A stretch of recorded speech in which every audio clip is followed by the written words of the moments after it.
Good morning. Good morning, Valley Unitarian Universalist community. I am your interim minister, Fred Wooden, and I'm coming to you today from the foyer of our office building because I'm here, and being here is important. And you're here too, present in the pebbles you left a couple of weeks ago. So though you are scattered over neighborhoods and zip codes, you are present in so many ways. The word invocation, which you see on your order of service, means to call in, to summon, and especially to summon the divine into the mundane. But when were we ever really separated from the divine, whatever that is? No doubt there are times, lonesome times, when it seems that all meaning and care have vanished. But just as night does not blot out the sun, and though the sun shines, the stars are never absent, so the ties that bind atom to atom and heart to heart are never gone. This hour is our act of faith in that fact. It is an act of hope when hope, as the song said, is hard to find. It is an act of love for oneself and for those far away that tie us across miles and years.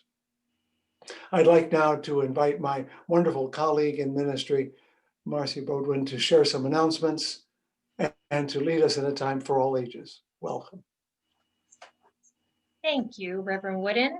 I'm Marcy Bodwin, your Director of Faith Formation here at Valley UU. Now is the time for our story for all ages. We call it a time for all ages. So if you have children in your family, now's the time to gather them around the computer or whatever screen you're looking at. Today's announcements, faith formation programming will resume today. We had a little break last week for fall break, so see you all at 1, 2, or 4:30 p.m., depending on the age. We want to thank everyone who helped with the fall cleanup on campus Friday and Saturday this weekend. They filled 2 dumpsters full of all of the branches and leaves and plants that they picked up. So thank you very much. Please remember that next Sunday, October 18th, is our next caravan protest. It'll be at 3 p.m., meeting again in Tempe at the ASU parking lot that is just west of the Chompies. Don't forget to place protest signs on your car. So today we have a congregational conversation for you. We'll give you about 10 minutes after the end of worship to go have a bio break, grab some food, and meet back. Don't forget to bring your questions for the board and for Reverend Wooden. After the conversations, we will then have our breakout rooms. So your question, I think, will make more sense today after Barbara reads the poem Ode to My Suit by Pablo Neruda. So the question will be, what does the suit mean to you? So you'll have to pay attention to Barbara's poem. So my story for you today. Has anyone ever asked you about our religion and you've been stumbling a little bit to tell them? Or do you sometimes ask yourself questions like, what do we all have in common? So today's book is Unitarian Universalism is a really long name, and it is. But the book will give us a little bit of taste of our history, our belief system, how we worship, and maybe help you answer some of those questions. Enjoy. Unitarian Universalism is a really long name, written by Jennifer Dant, illustrated by Ann Carter, and edited by me, Marcy Bodwin, in order to fit into this time for all ages spot. Asking questions and looking for answers are important to Unitarian Universalists. We believe that no one is ever finished learning. Our faith keeps growing and changing like all living things. This is why we call our faith the living tradition. So let's go ahead and explore and find some answers to questions together. Unitarian Universalism is a really long name because it combines the names of 2 different religions with roots that go back hundreds of years. Unitarianism and Universalism were both Protestant Christian faiths that had many beliefs in common. In 1961, they decided to join together to become one faith. Today, the 7 principles sum up our Unitarian Universalist beliefs. All people are important, no matter what they look like or where they come from, how much money they have, or what kind of families they live in. None of us is exactly alike, and our differences make the world a better place. It's not enough just to talk about what we think is right. We should work to make the world a better place. Everyone has the right to a safe and happy life. As we grow, we never stop learning about right and wrong. We learn about how to be the best people we can be. These ideas are part of what we call our religious values.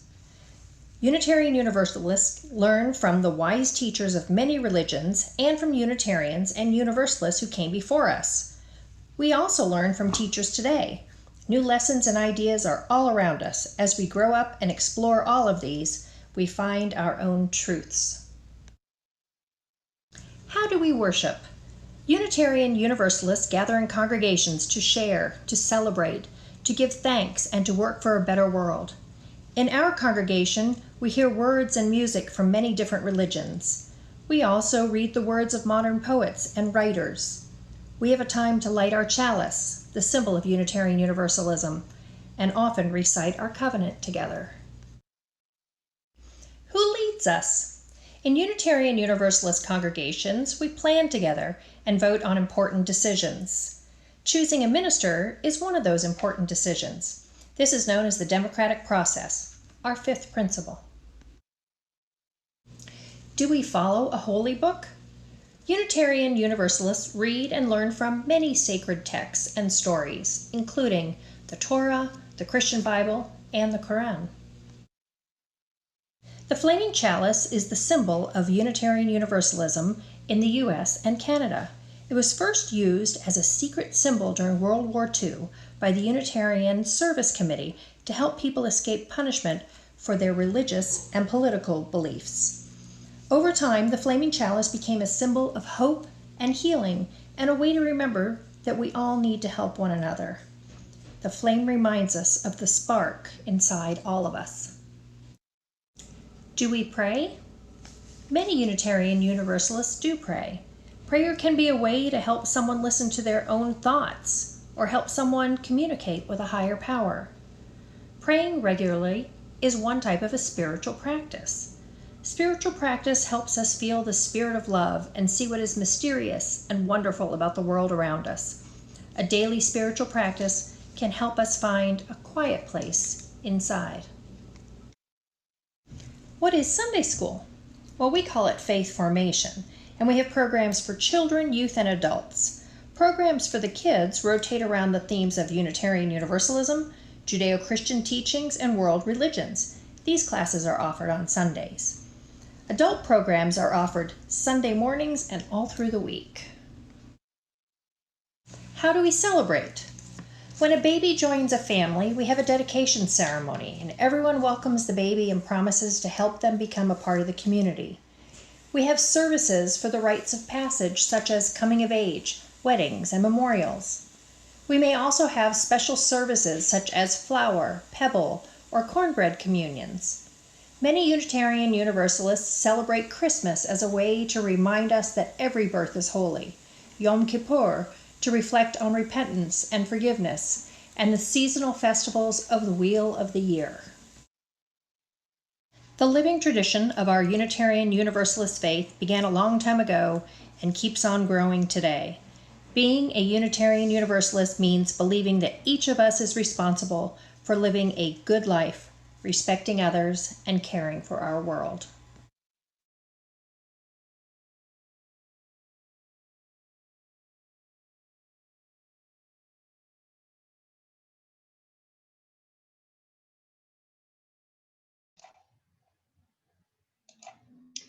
Thank you, Marcy. We appreciate all you do. And now, grab your chalice if you have one and light it while we say our chalice lighting blessing together.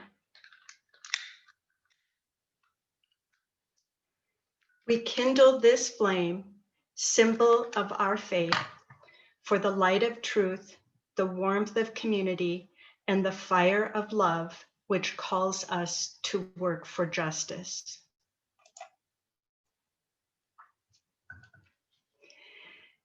Good morning and welcome to Valley Unitarian Universalist Congregation. My name is Barbara and I'm the lay presence in the pulpit today. Thank you for joining us this morning in cyberspace, even though I'm quite sure many of you are experiencing Zoom fatigue.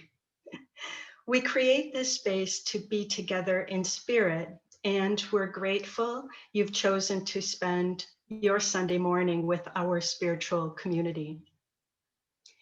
We offer a special welcome to anyone who is curious about Unitarian Universalism and Valley Unitarian Universalist Congregation and have chosen to join us this morning. We're pleased you're here and encourage you to stay after the service and join a small breakout session where some of us can get to know you a little bit better.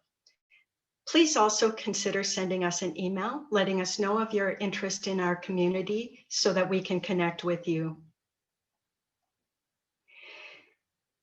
Many people say the breakout sessions are one of the favorite parts of the service for them because it gives them an opportunity to connect with others. So please, everyone, don't hesitate to stick around. In our virtual pulpit today is our interim minister, the Reverend Dr. Fred Wooden, and the title of his sermon has changed since I first read about it. But initially it was, but don't the suit fit nice? It also had a description that reminded me of a poem by Pablo Neruda called Ode to My Suit. I'll share it with you now. Every morning you wait on a chair, suit, for my vanity, my love, my hope, my body, to fill you. I have hardly emerged from sleep. I leave the water. I enter your sleeves. My legs search for your legs. And thus embraced by your untiring loyalty, I go out to walk the pasture. I enter poetry. I look through the windows. Things, men, women, events, and struggles keep shaping me, keep confronting me.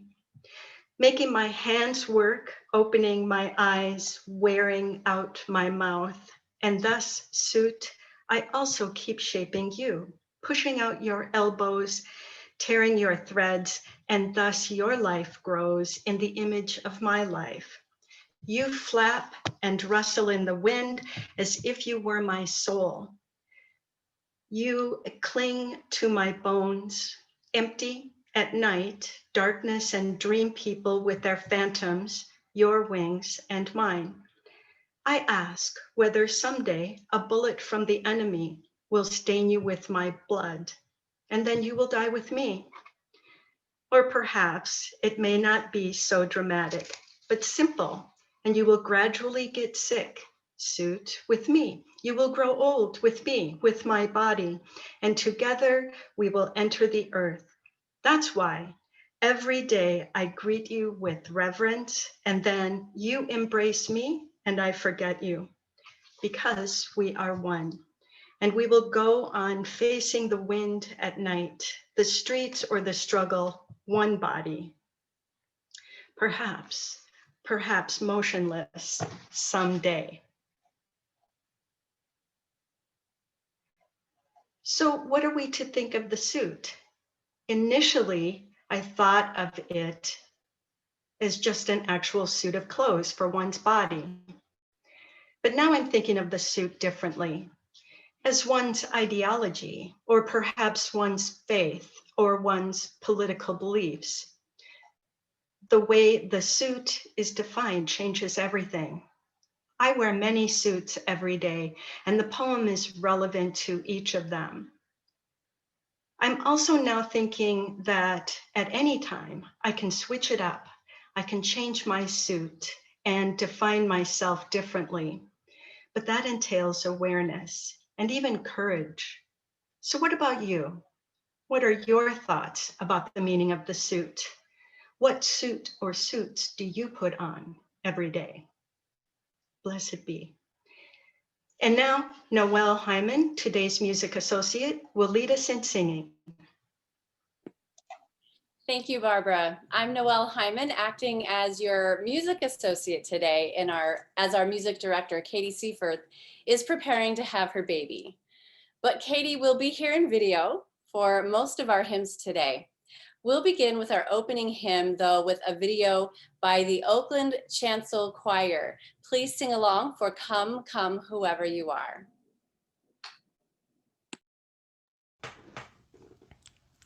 Come, come, whoever you are. This is a song with two parts. I'm going to sing the first part, then the second part, and then we're going to combine the two parts together in a round. Please sing along.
You all know the story of Stone Soup, don't you? It's about a village unwilling to give but eager to receive. It is tempting to measure all things by how much you get, but a better measure might be by how much you give. Are you called to serve this community, its mission, its vision, not just to receive, but to give? Your gift of money, in some ways, is a down payment on a moral mortgage that spiritual life requires. It is your commitment to yourself that if I'm going to live a meaningful life, it must be the path of giving that I follow. Text give to the number on your screen or mail your check, but this is a way to remind yourself that the spiritual path of a liberal faith is a practice of giving. Why not practice it right now?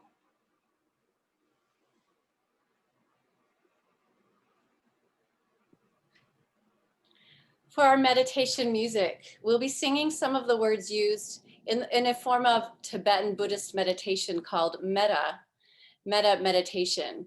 Metta means loving kindness. And through the meditation, we set or express an intention to increase loving kindness first for ourselves and then for others. So please join along with the recording of our music director, Katie Seifert, as we sing together, May I Be Filled with Loving Kindness.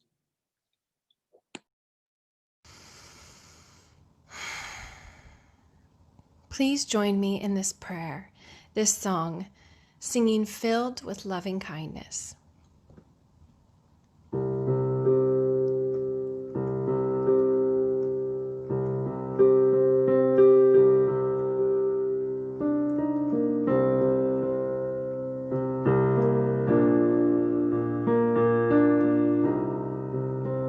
May I be filled with loving kindness. May I be well. May I be filled with loving kindness. May I be well. May I be peaceful and at ease. May I be whole. May you be filled with loving kindness. May you be well. May you be filled with loving kindness. May you be well. May you be peaceful and at ease. May you be whole. May we be filled with loving kindness. May we be well. May we be filled with loving kindness. May we be well.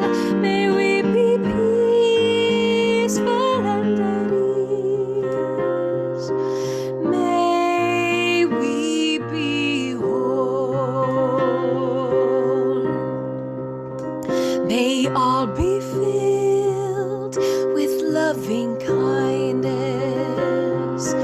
May all be well. May all be filled with loving kindness. May all be well. May all be peaceful and at ease. May all be whole.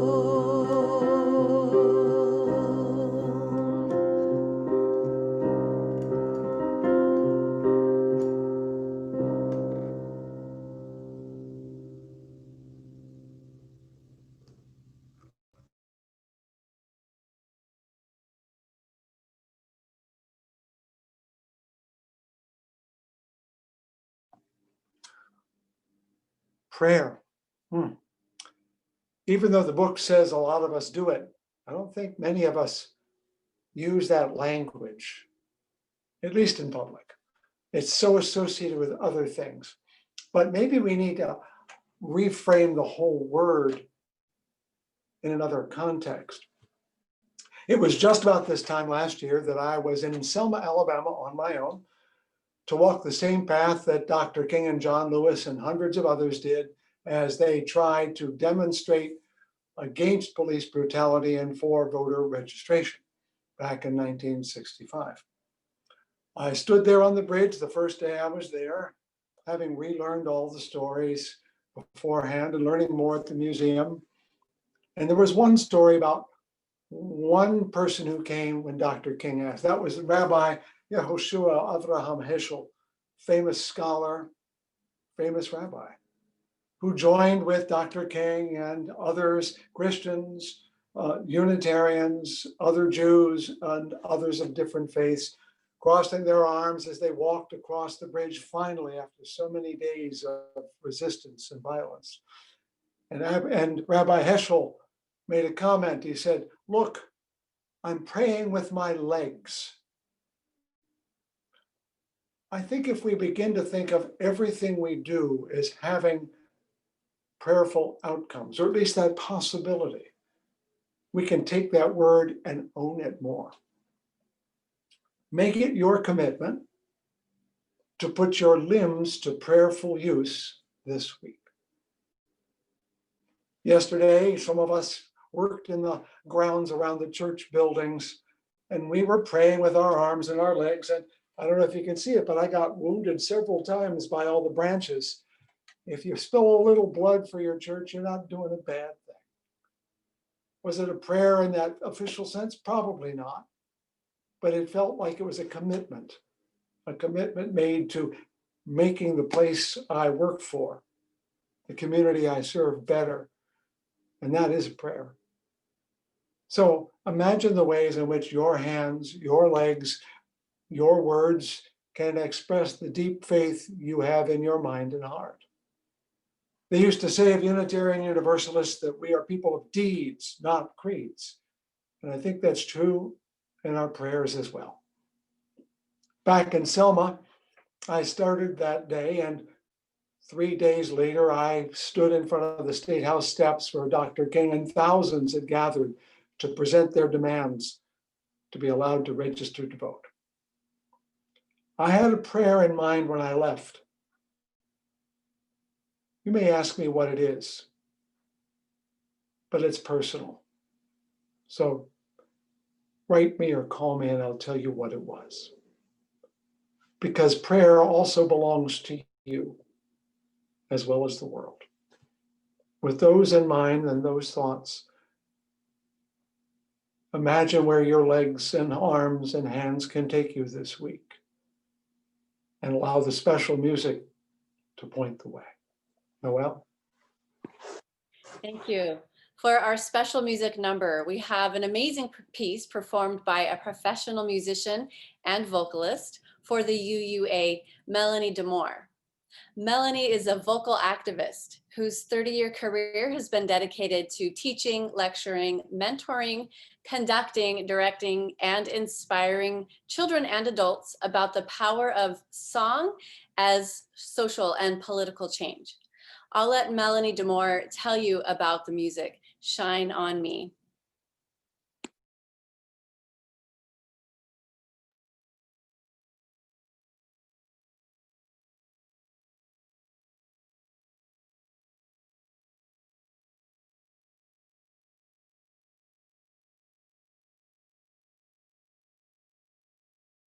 Hello, UU family. I'm going to sing a song with you called Shine on Me. It's an amazing spiritual that anybody can sing. And in these days when the things that we're dealing with, the feeling separate and all of that, and things seem so hard, this is one of those songs that you just throw your head back, put it in your medicine kit. All you have to do is ask. And here's how it goes. Shine on me, oh shine on me. Let the light from the lighthouse shine on me, oh shine on me, yes shine on me. Let the light from the lighthouse shine on me. Lift me up, oh, lift me up. Let the light from the lighthouse lift me up, oh, lift me up, yes, lift me up. Let the light from the lighthouse lift me up, oh, hold me close, yes, hold me close. Let the light from the lighthouse hold me close. Yes, hold me close. So hold me close. Let the light from the lighthouse please hold me close. Oh, shine on me, shine on me, yes, shine on me. Let the light from the lighthouse shine on me. Oh, shine on me. Yes, shine on me. Let the light from the lighthouse shine on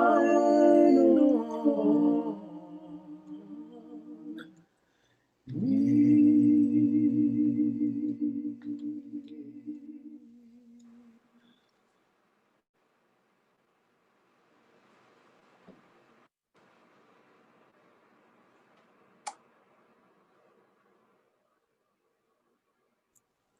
All you have to do is just ask. The light is always there. Always. Always. Oh, yeah. Didn't know she was going to get biblical on you, did she? But right there at the end, she says, ask and you will receive. And some of you might remember a text from your youth, ask and it shall be given, knock and the door will be open. And that's still our gospel. But we just have a bigger door, a wider door, and a lot of extra windows. I did pull a fast one. Barbara pointed that out. Your order of service lists one title, and here I am delivering another one. How did that happen? Well, the shortest answer is I'm a Pentecostal liberal. When the Spirit moves, you go which way it blows, not the way you want. And this message I had is not the first time I've ever preached it. It seemed to be a little bit more appropriate for today. But it also gives you a chance to get to know me just a little better. All right. Let me see if I can get myself in the right place. Well, a long time ago, I imagined myself to be a composer, creating great melodies and symphonies. I went off to college, got a music major, no less. But I discovered there were other composers who were way better than me. But I'm a good conductor, and I conducted an orchestra and discovered there were other conductors way better than me. Life took a turn, and I began to imagine myself as a scholar of religion, penetrating the fog of theology with great books. And after that, meeting others were better than me, I thought I'd be a great preacher whose oratory would move people to live nobler lives. Those are just highlights. At some point, I fancied myself a poet, a pundit, a prophet. But when I look back, I often got the most satisfaction from being funny. So a man walks into a tailor shop one day and says he's looking for a suit.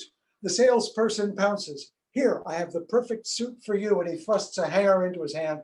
The man looks dubious, but agrees to try it on. When he walks out of the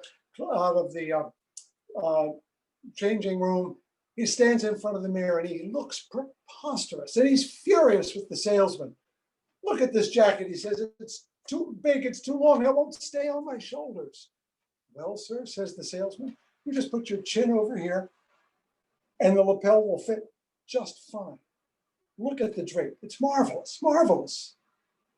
But the pants, says the man, they're falling off of me. He says, they're generously cut. But if you reach your hand over here and slip your finger in a belt loop and hold it, you can see it hangs beautifully. It looks marvelous, truly marvelous.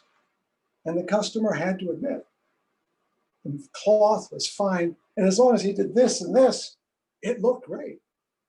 Well, to make a long story short, he bought the suit. And so persuasive was the salesman, he even wore it out of the store. And as he was walking along the street, two acquaintances saw him from the other side. One says, goodness, Harry looks terrible, says the first. Yeah, said the other, but don't the suit fit nice?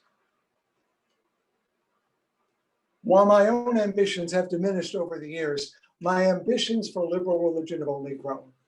So when I had a chance to come here, I leapt at it, for there is no better place to work for the future than in a place like yours. And if we have a few laughs as well, can that be all bad? But this is far more than a pulpit for me to tell jokes. Many hundreds of years ago, back into that age that Marcy was talking about earlier, John Winthrop preached to the future settlers of Boston, our religious ancestors, on board of a rickety ship called the Arbella. And in that preaching moment, he emphasized that they were to be like the famous city on a hill, which is a mention that he gave from the Sermon on the Mount, and we've heard it used often since then.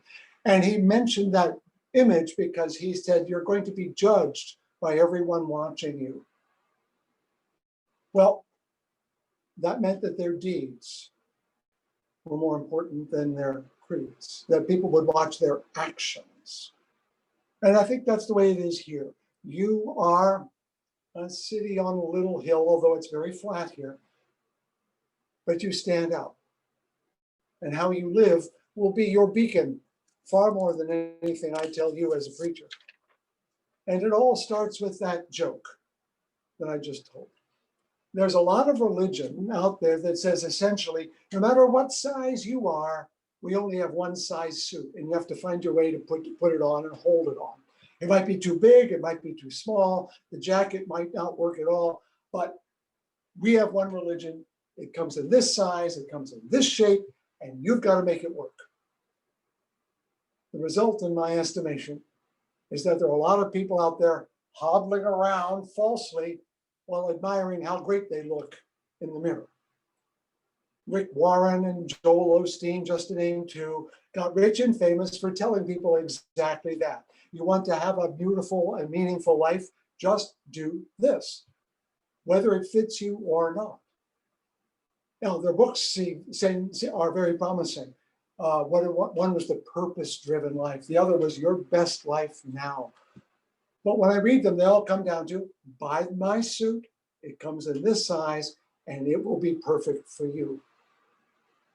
One spiritual suit seems to fit all for a lot of religions. No matter how different you are, I am from each other and everybody else, we apparently all need exactly the same suit. Perhaps when you think about it, no species is more different in individuals than perhaps we are, except perhaps dogs. And we had a hand in that. That we expect everyone to fit into some one size or even just a handful of sizes makes no sense to me. Being alike is the exception. Being unique is the rule. It is so clear, even biologically, that I'm startled that it never struck us as a basic part of who we are. Religion has obsessed about human nature for millennia. Are we blessed? Are we cursed? Whatever. Why has it not occurred to us that this individuality is just as enigmatic and fundamental as any other part of us? Now, if you're a standard theist and believe that God had something to do with creating stuff, it's hard not to wonder if our individuality isn't part of the plan. If you also believe that humans bear a resemblance to God, then your individuality and mine must be part of the divine nature. At the very least, you understand what the Danish theologian Søren Kierkegaard said when he said, in the eyes of God, the infinite spirit, all the millions that have lived now and now alive that have lived do not make a crowd because God only sees individuals.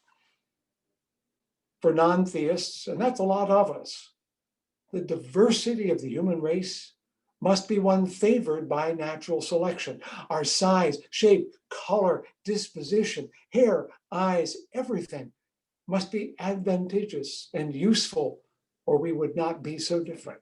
In other words, friends, being individual is what we're supposed to be.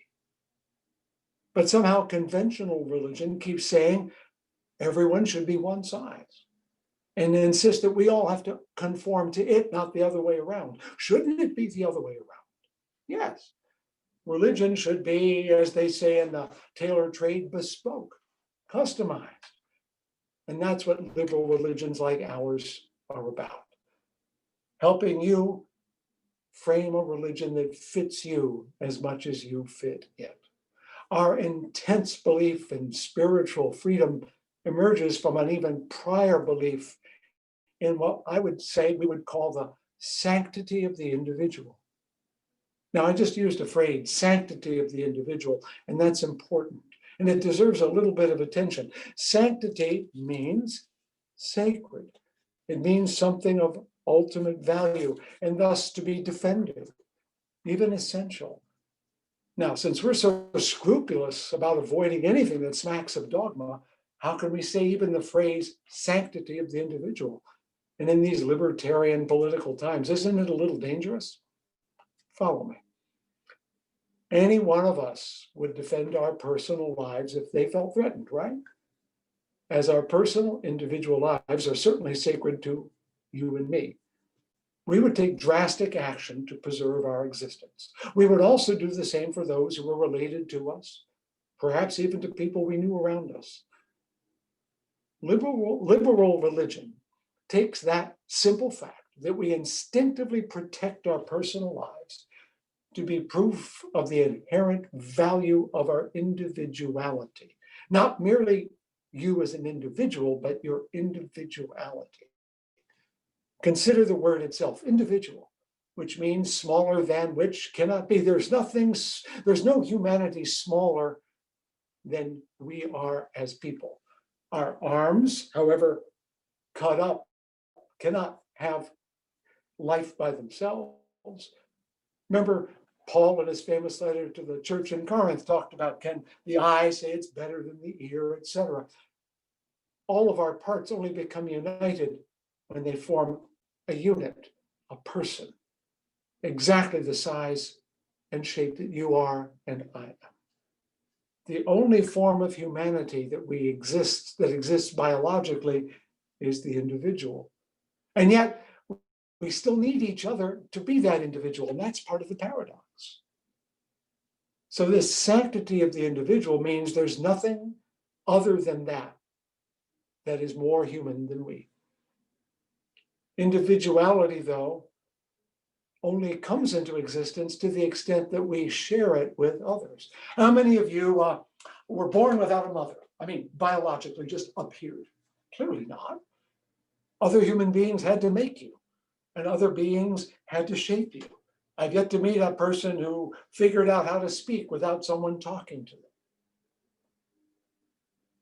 We need to realize that our individuality is unique and it's valuable to you and me, but it goes beyond us in its value too. We are individual for a reason larger than ourselves. And I'm going to tell you what it is. When Dr. King spoke his last sermon, it was titled The Drum Major Instinct. And he recognized in that sermon, a great sermon, you should read it, that we all want to be important. We all want to be recognized. But I'm going to give you a part of it as to what he means. He said, if you want to be important, wonderful. If you want to be recognized, wonderful, he said. If you want to be great, wonderful. But recognize, and he was quoting scripture, that he who is greatest among you shall be your servant. That's a new definition of greatness, said Dr. King. And this morning, Dr. King continues, that means everybody can be great because everybody can serve. I will leave aside the obvious contradiction between this notion of greatness and the one we hear from people in Washington. I will not comment on how Dr. King's words 57 years ago are pointed directly at the feckless actions of people in the White House whose idea of greatness is to diminish others and to deny humanity in order to preserve their personal loftiness. I will not talk about that.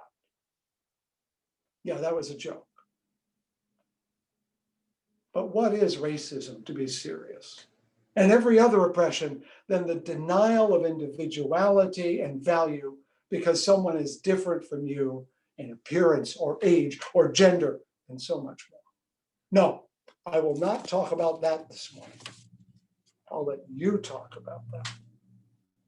What I am here to tell you is that Dr. King and Jesus and all those other characters we know from the past uniquely have told us that our lives matter not merely to ourselves, but to everyone else. And finding out how to share that gift of ourselves is what we do as Unitarian Universalists. It's not about saying how great you are. It's how great you can be by being who you are. If I were to put it into one phrase, what we're about as a faith community comes down to 4 words. 5, if you give me the definite article. The ministry of all souls. That is the moral heart of our faith. I think it's the moral heart of liberal religion, of this community. We think Unitarian Universalism is about the purposes and principles. It is. We think freedom of belief is a core principle. It is. But they all come after this other one, that each of us uniquely has a gift to offer the world. And our job as a community is to help you find it and give it. We know the deeper truth of ancient religions because we know that through all those words, this is what we're being told. We all exist for the gift we were to ourselves and the gift we give to the world. And if we only keep the one and don't give the other, we have lived not even half a life. And we are here in this community, scattered as we may be right now, because we want to live lives that matter not just to ourselves, but beyond ourselves, to find a gift of service, which is what the word ministry means, and give it. This is the beacon light we are meant to shine forth from our little city on the hill. It has often been covered with bushel baskets of intellectual arrogance. Let's be honest, Unitarian Universalists like to think we're better than people who believe in. No, we're not. We're no better than anyone. It has often been covered by a little bit of spiritual snobbery. Well, we don't need to do all that fancy stuff. We don't pray like those people, as though somehow they need it and we don't. We do. But as Dr. King reminds me, and now you don't have to have a college degree to serve. You don't have to make your subject and your verb agree to serve. You don't have to know about Plato and Aristotle to serve. You don't have to know Einstein's theory of relativity to serve. You don't have to know the second theory of thermodynamics of physics to serve. You only need a heart full of grace and a soul generated by love, and you can be that servant. He said that to Baptists. I'm saying it to you. And right now, there is no difference. We need a heart generated by love. And that is the task of this community, of every Unitarian Universalist community. This may not be what you thought when you walked in the building. It may not be what you were taught if you grew up like me in a UU Sunday school. But if you search your heart, you know this is what you wanted when you came through the door. You came hungry for what the Bible calls the bread of life, which doesn't mean something you put in your mouth, but something that nourishes your being. Your task now, in the years to come, in these times in particular, when people everywhere are in need of hope, is to claim this legacy and live it. Stop arguing about whether there is a God or there isn't. If there is, that God doesn't care what you think. Absolutely. Stop arguing about whether you're better you if you're a humanist or not. Stop talking about Christians and this or Bibles and that. You can even stop talking about which way to face racism. All that matters is that you have a heart full of grace and a soul generated by love. And then you can do anything. If you start there, everything else becomes really, really easy. The religion I have come to follow over the years gets simpler and simpler. It preaches a dream, mine, perhaps yours, that if I can find my way to be present to the world authentically, I will have lived a spiritual and authentic life. If you are honest, and I don't think you are, this is your religion as well. Help me find my ministry. Help me take it to the world. And I think that's what congregations like ours are about. Not just to take you in, but to send you out. Not just to tell you you're fine, but to tell you go make the world better for your presence. That's what we're here to do. And every time we do it, our light, our beacon shines.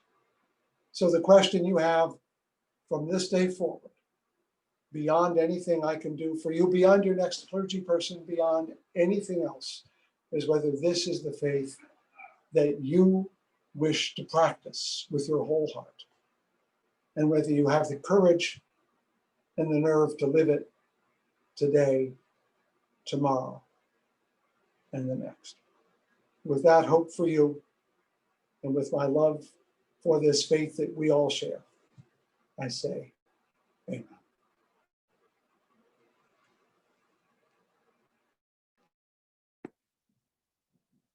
We'll close today with a popular UU song written by Martha Sandifer. She's a member of the band called Work of the Weavers. And that band is a tribute band that sings the traditional folk songs of the original band, the Weavers. But this song is a contemporary original written by the Work of the Weavers. And I think it captures the general tone of how inspired I feel from our weekly services as UUs. Please join our music director, Katie Seifert, in singing Building a New Way.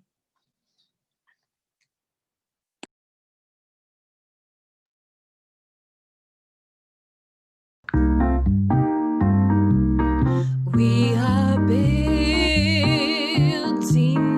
a new way. We are building a new way. We are building a new way, feeling stronger every day. We are building a new way. We are working to be free. We are working to be free. We are working to be free. Hate and greed and jealousy. We are working to be free. We can feed our every need. We can feed our every need. We can feed our every need. Start with love, that is the seed. We can feed our every need. Peace and freedom is our cry. Peace and freedom is our cry. Peace and freedom is our cry. Without these, this world would die. Peace and freedom is our cry.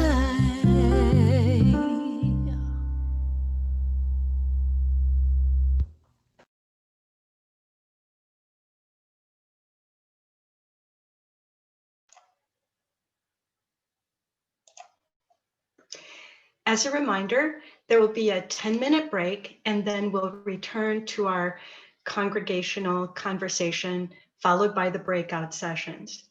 And now, please join me in saying our blessing to extinguish our chalices.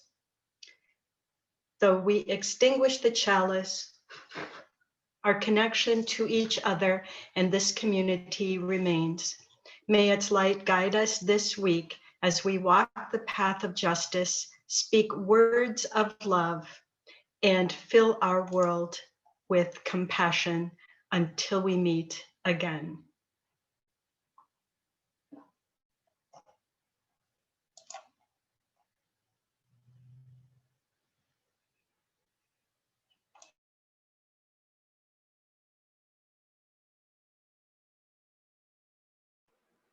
What does the word benediction mean? It means only a good word. And the good word I offer you is that however dispersed we may feel, you are present here, not only in this bowl of rocks, which reminds us of our individuality, but in the chalice itself, which burns whether or not you can see it. Each of these stones are distinct as you are. Let me get over here so you can see one of them with writing on it. Some of them say, smile. And each one of them reminds us that we are never apart, except in miles. In every other way, we are together. With that hope and faith, we can make it through the next week. I'll be back again next Sunday, and who knows what part of the building you'll see next time. Until then, stick around, grab yourself a sandwich, and let's have a conversation, and then we can talk. Thanks so much. Amen.